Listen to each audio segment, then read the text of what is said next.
ஆண்டின் முதல் பிரதோஷத்தை ஒட்டி வழிபாடு நடத்த தஞ்சை பெரிய கோவிலில் ஆயிரக்கணக்கான பக்தர்கள் குவிந்திருக்கிறார்கள். விவரங்களோடு இணைக்கிறார் செய்தியாளர் குருநாதன். விவரங்கள். நந்தா, உலக புகழ்பெற்ற தஞ்சை பெரிய கோவிலில் மாதம் இருமுறை பிரதோஷ வழிபாடு என்பது வெகு விமர்சையாக நடைபெறும்.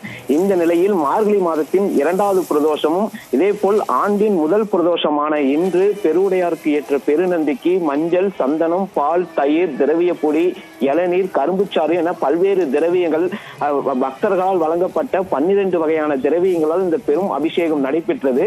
இந்த அபிஷேகத்தை தொடர்ந்து நந்தி பெருமானுக்கு சிறப்பு அலங்காரம் செய்யப்பட்டு மகா தீபாரதனை காட்டப்பட்டது.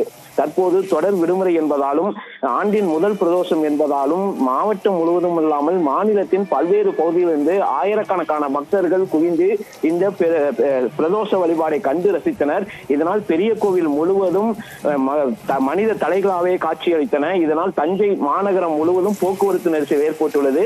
அதாவது வழக்கத்தை விட அதிக அளவில் பக்தர்கள் குவிந்ததால் பெரிய கோவில் முழுவதும் பக்தர்களின் காட்சியாகவே இருந்தது. நந்தா, நன்றி குருநாதன் விவரங்களுக்கு.